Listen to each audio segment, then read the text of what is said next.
Trump ने India पे 50% tax लगा दिया है और ये टैरिफ डायरेक्ट और इनडायरेक्ट हम सबको इम्पैक्ट कर सकता है। बहुत सारी चीज़ें चल रही ऑलरेडी सोशल मीडिया पे और हो सकता है चले, तरह तरह की बातें आने वाली हैं। तो हमारी ड्यूटी बनती है, बिकॉज पिछले 20 साल से हम फाइनेंशियल सेक्टर में काम कर रहे हैं, तो सच आना ज़रूरी है। आज हम इसके बारे में सब कुछ आपको बताने वाले हैं। ट्रंप ने टैरिफ क्यों लगाया, ट्रंप के टैरिफ से इकोनॉमी में कितना फ़र्क पड़ने वाला है, इंडिया यूएस रिलेशनशिप का क्या होने वाला है, आप जो बिजनेस कर रहे हैं उस पर क्या होने वाला है, जो आईटी में जॉब कर रहे हैं उनके साथ क्या होने वाला है, ओवरऑल इम्पैक्ट क्या पड़ने वाला है, आपको पूरी इंफॉर्मेशन डेटा के साथ मिलेगी। वीडियो शुरू करें उसके पहले मैं आपको धन्यवाद बोलना चाहता हूँ पिछले वीडियो के लिए।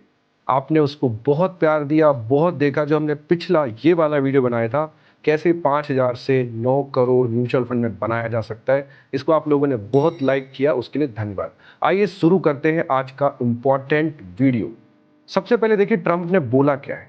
जैसा मैंने बोला, हर एक चीज डेटा के साथ आपके सामने रखी जाएगी। तो ये देखिए, ट्रंप ने बोला है कि इंडिया ना सिर्फ रसिया से ऑयल ले रहा है, बल्कि उस ऑयल को लेकर मार्केट में सेल कर रहा है और उससे बहुत बड़ा प्रॉफिट कमा रहा है। इसलिए हम इंडिया पे एक्स्ट्रा टैरिफ लगा रहे हैं। पहले उसने 25% टैरिफ लगाया और अब 25% एडिशनल ऐड कर दिया, जो 27 ऑफ अगस्त से लागू होगा। लेकिन उसके पीछे उन्होंने रीजन दिया कि ये रीजन उसकी वजह है बिकॉज जो इंडिया है वो रसिया से ऑयल खरीद रहे, ऐसा ट्रंप ने बोला। आपको लगता है यही सच है? ये जो इन्होंने लिखा, बोला तो यही है, लेकिन हमने इस पे चेक किया कि ये जो ट्रंप बोल रहे हैं ये सच है क्या। अब आप देखिए, ट्रंप का कहना है कि इंडिया ऐसा कंट्री है जो सबसे ज्यादा ऑयल रूस से लेता है और उससे प्रॉफिट कमाता है, इसलिए हम इंडिया पे एडिशनल 25% टैरिफ। इससे आगे प्रॉब्लम क्या होगी उस पर आगे बात करेंगे, लेकिन सबसे पहले उस सेंटेंस को समझते हैं जो उसने बोला है, क्या रीजन है। तो अब आप देखिए स्लाइड। सबसे ज्यादा ऑयल कौन लेता है इन 2025? China is 47%। चाइना पे टैरिफ कितना है? 34%। Then India 38%। इंडिया पे टैरिफ कितना है? 50%। देन ईयू, उनका जो 6% ऑयल लेते हैं, लेकिन उनको छोड़ के रखा है, उन पे कोई भी कमेंट्स ट्रंप का, प्रेसिडेंट ट्रंप का नहीं है। अब हम देखते हैं, ऑयल देखा, अब हम देखते हैं एलएनजी सबसे ज्यादा कौन लेता है रूस से। सबसे पहले ईयू को आप देखिए 50%, चाइना 21%, जापान 19%, इंडिया 0, हम नहीं लेते हैं। तीसरा आ जाते हैं, गैस कौन लेता है? जो पाइपलाइन गैस है वो रूस से कौन लेता है सबसे ज्यादा? Again EU 37%, China 29% and Turkey 27%, India नहीं। अब ये जो पुराना स्टेटमेंट है मैं वापस आपको दिखा रहा हूं, इससे क्या पता चलता है? जहां पे वो बोल रहे हैं कि हम इसलिए इंडिया पे डबल टैरिफ कर रहे हैं बिकॉज हम, इंडिया जो है वो रसिया से ऑयल लेता है, तो रसिया से तो और भी कंट्रीज ऑयल लेते हैं। इसका मतलब वो गलत बोल रहे हैं, वो झूठ बोल रहे हैं, डेटा तो कुछ और बोल रहा है। यूएस में भी लोग उनको पूछ रहे हैं कि भाई फिर चाइना पे लगा दो 200%, क्यों नहीं लगा रहे हो? सिर्फ इंडिया पे स्पेशल ऑर्डर किया है उन्होंने एक दिन पहले अभी, और टैरिफ बढ़ा के कर दिया गया है 50%। आज की डेट में पूरे वर्ल्ड में दो ही ऐसी कंट्री हैं जिन पे 50% टैरिफ है, एक इंडिया और एक ब्राजील। तो एक बात तो क्लियर हो गई कि रूस से ऑयल लेना ये टैरिफ की वजह नहीं है, ये डेटा ने तो बता दिया। तो फिर वजह क्या है? जहां तक एक्सपर्ट कह रहे हैं, हमारी अंडरस्टैंडिंग कह रही है वजह है ये सुनिए। No, it's so terrible. My position is I get along with both. I know both very well, and I want to see them work it out. I want to see them stop.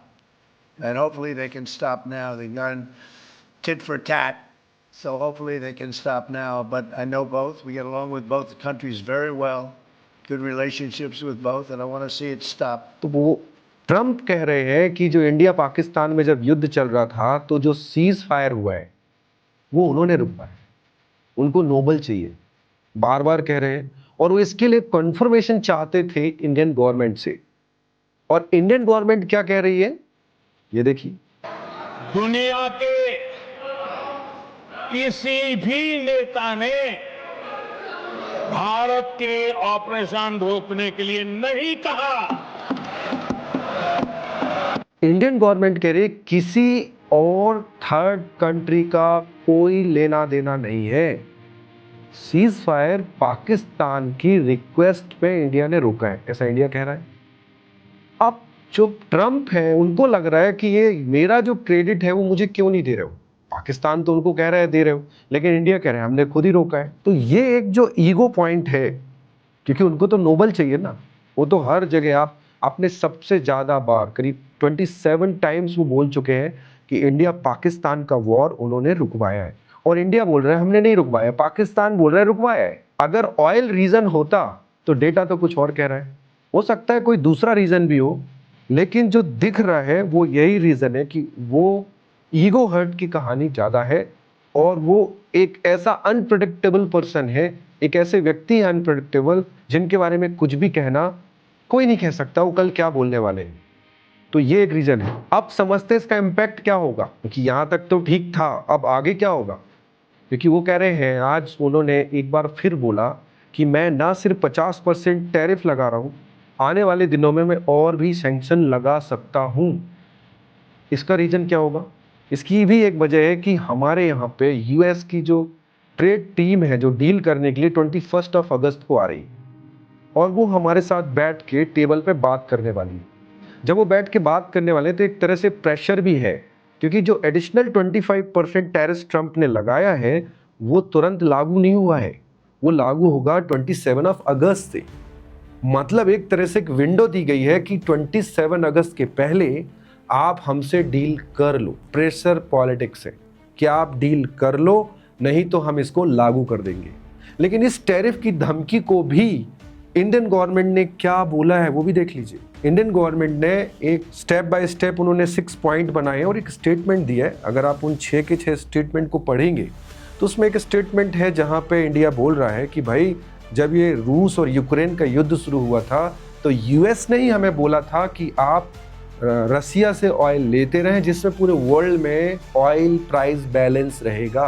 पहले रूस से oil लेने के लिए America ने ही बोला था हमें, जिससे आप ऑयल लेते रहें, जिससे वर्ल्ड में जो ऑयल के रेट है वो बैलेंस रहे, अदरवाइज कहाँ से कैसे होती सप्लाई, ये उन्होंने बोला। थर्ड पॉइंट आप इसमें देखिए कि सबसे ज्यादा अगर कोई ट्रेड कर रहा है रसिया से तो वो हम नहीं, इंडिया नहीं है। वो कौन है? वो खुद यूएस भी है। इन सब बातों से क्या पता चलता है कि रीजन कुछ और है।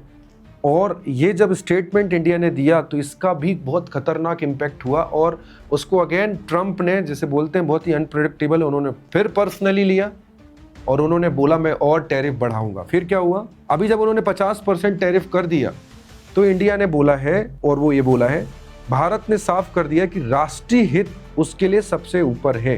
तेल आयात भारत के लिए कोई लग्जरी नहीं बल्कि जरूरत है। मतलब इंडिया ये कह रहा है कि भाई हमको अगर कोई देश सस्ता तेल दे रहा है तो हम उससे ले रहे हैं, और आप भी उससे कुछ बिजनेस कर रहे हो। आप भी रूस से यूरेनियम ले रहे हो, चाइना हमसे ज्यादा ऑयल ले रहा है, ईयू कंट्रीज जो है हमसे ज्यादा ट्रेड कर रहे हैं, तो फिर आप हम पे सारा टैरिफ क्यों लगा रहे हो? वो ये कह रहे हैं आपके पैसों से आप जो ऑयल लेते हो उससे रूस यूक्रेन के खिलाफ युद्ध में उन पैसों का इस्तेमाल करता है। तो इंडिया कह रहा है सिर्फ उन्हीं पैसों का इस्तेमाल करता है क्या? जो चाइना उसको पैसा दे रहा है, जो आप दे रहे हो, जो ईयू कंट्रीज दे रहे हैं, उससे कुछ नहीं हो रहा है? इससे ये मैं बार बार इसलिए पॉइंट बता रहा हूँ आपको कि मुद्दा ये है ही नहीं। मुद्दा शायद वही है, वही सीज फायर, नोबल, यही सब मुद्दा है। अब ये तो इंडिया ने बोल दिया है, सवाल उठता है ये सब तो चल रहा है, अब आपका क्या होगा? अगर आप म्यूचुअल फंड इन्वेस्टर हैं, अगर आप शेयर मार्केट में पैसा लगाते हैं, अगर आप बिजनेस करते हैं, अगर आप किसान हैं, ये सबका, क्योंकि ट्रेड डील जो है इन्हीं सब चीज़ों पे चल रही है, इसका इम्पैक्ट आप पे ज़रूर हो सकता है। तो अब इस पर क्या होने वाला है उस पर भी हम समझ लेते हैं। सबसे पहले तो समझिए कि अभी 27 अगस्त तक हमारे पास टाइम है, और ज़्यादा चांस है कि हो सकता है ये डील हो जाए। और अगर ये डील हो जाती है तो ये एडिशनल 25% टैरिफ हट सकता है। अगेन वो अनप्रेडिक्टेबल है, वो ना भी हटाए हटा दे पता नहीं, बट चांसेस है कि अगर डील हो जाती है, ट्रेड डील हो जाती है, तो ये टैरिफ एडिशनल हट जाएगा। ये एक चांसेस है। दूसरा चांस है कि अभी रूस और यूएस के लोग मिले हैं, अभी उनके बीच में बात चल रहा है। बात किस चीज़ के लिए चल रहा है? वही डेडलाइन दी हुई है ट्रंप ने रूस को कि यूक्रेन के साथ जो युद्ध चल रहा है उसको सीज फायर कर दिया जाए। तो ये दोनों लोग अगर मिलते हैं, इनकी डील हो जाती है, सीज फायर हो जाता है, तो हो सकता है कि वो एडिशनल 25% जो टैरिफ है वो हट जाए। बट ये पक्का नहीं है, वो इतना बड़ा अनप्रेडिक्टेबल इंसान है कि वो कुछ भी कर सकते हैं। हो सकता है बोले नहीं मैं चल, बट चांसेस तो हैं। दूसरा एक और चांस है कि हमारे साथ ही जो डील चल रही है वो फाइनल हो जाए। तीसरा भी एक चांस है कि हो सकता है इंडिया और यूएस के बीच में 20 डेज में जो प्रॉब्लम है वो सॉल्व हो जाए, बढ़ जाए और ये मैटर सॉल्व हो जाए। लेकिन सवाल उठता है अगर सॉल्व नहीं हुआ तो क्या? अगर सॉल्व नहीं हुआ तो फिर क्या होगा? जो हमारे देश से इतना बड़ा बिजनेस, इतनी सारी चीज़ें हम यूएस भेजते हैं, उसका क्या होगा? आपको पता है पिछले साल हमने यूएस को लगभग 6.5 लाख करोड़ हमने यूएस को भेजा है। मतलब इतना बड़ा बिजनेस हो रहा है। उसमें क्या क्या शामिल है? उसमें सब शामिल है, हर एक सेक्टर आ जाता है, चाहे वो टेक्सटाइल हो, फॉर्मर हो, या आपका कोई फार्मा हो, जेम्स ज्वेलरी हो, ये सब कुछ है। मतलब इन सारे सेक्टर पे इम्पैक्ट हो सकता है। 6.5 लाख करोड़ बहुत बड़ा अमाउंट होता है। तो अगर ये डील नहीं होती तो क्या होगा? फिर ये होगा इंडिया को एक अलग मार्केट देखना पड़ेगा। जिस तरह से अभी आज प्राइम मिनिस्टर नरेंद्र मोदी ने रिवर्ट किया है, वो रिवर्ट किया है उन्होंने कि भारत कभी समझौता नहीं करेगा, ये इंडियन प्राइम मिनिस्टर ने बोला है। इसका मतलब ये है कि बहुत कम चांसेस है सब कुछ सॉर्ट आउट होने के, तब रास्ता कुछ और निकालना पड़ेगा। आज की डेट में जब हम आपसे बात कर रहे हैं तो अभी ऐसा कोई रास्ता नहीं दिख रहा है, सिवाय इसके कि हम कहीं और फोकस करें, किसी और कंट्री पे। तो उसके लिए क्या चल रहा है? उसके लिए ये चल रहा है, आप देखिए। उसके लिए चल रहा है, ब्रेकिंग न्यूज़ आपने पढ़ी होगी, PM Modi to visit China. मतलब पीएम मोदी जो है वो चाइना जा रहे हैं और ये इनकी जो गलवान में क्लैश हुआ था उसके बाद विजिट। क्यों जा रहे हैं चाइना? इससे समझ में आ रहा है कि अब इंडियन गवर्नमेंट भी सोच रही है कि हम कुछ ना कुछ एक अलग मार्केट देखें। अगर प्रेसिडेंट ट्रंप ऐसे ही करते रहे तो हमें इनके साथ रिक्वेस्ट करने या ज़बरदस्ती के जस्टिफिकेशन देने से बेहतर है कि अब हम अलग मार्केट देखें। ये जो 6.5 लाख करोड़ है, 6.30 लगभग है, ये मार्केट हमें कहीं से तो एडजस्ट करना पड़ेगा और उसके लिए हम चाइना जा रहे हैं। बाकी कंट्री से भी हमारी बात चल रही है। तो ये फ्यूचर का डेवलपमेंट है, जो चाइना विजिट बहुत इंपॉर्टेंट होने वाला है। अब एक और चीज़ है जो देखना ज़रूरी है कि प्रेसिडेंट ट्रंप ने बोला कि इंडियन इकोनॉमी जो है डेड है, कोई फ्यूचर नहीं है, वो कुछ भी बोल देते हैं। लेकिन जो आईएमएफ है उसने क्या बोला इंडियन गवर्नमेंट को इंडियन इकोनॉमी के लिए, वो अपन देख लेते हैं। वो है भारत की जीडीपी की वृद्धि दर जो 25-26 में एक्सपेक्टेड है वो है 6.40% एंड जो 26-27 में है वो है 6.40%। आप समझ रहे हैं? लेकिन आप देखिए यूएस का कितना है। जो अमेरिका का जीडीपी वृद्धि दर है वो 24 में था 1.9% और 23 में था 2.9% और हम है 6.4%। तो अब कौन सी इकोनॉमी डाउन है, कौन सी ग्रो कर रही है, करने वाली है? अगेन बोल कोई कुछ भी सकता है, बट जो आईएमएफ का डेटा है वो तो ये कहता है।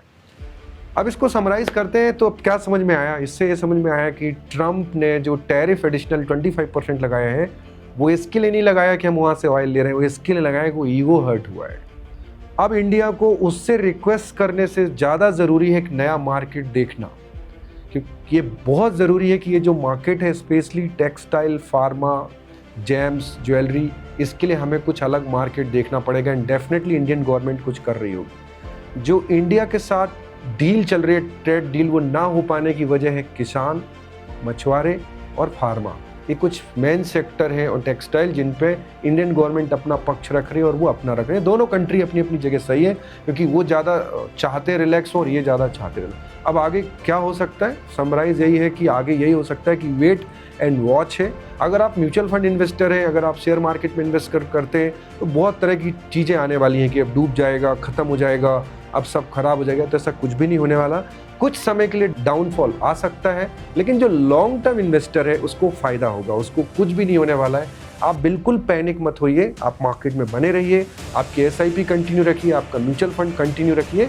इनफैक्ट ये सही टाइम होगा आपके एंट्री का, लॉन्ग टर्म में आपको कोई दिक्कत नहीं आने वाली। यदि ये वीडियो आपको पसंद आए तो प्लीज़ इस चैनल को सब्सक्राइब करें, इस वीडियो को लाइक करें और ये इंपॉर्टेंट इन्फॉर्मेशन है, आप अपने लोगों तक पहुँचा भी सकते हैं।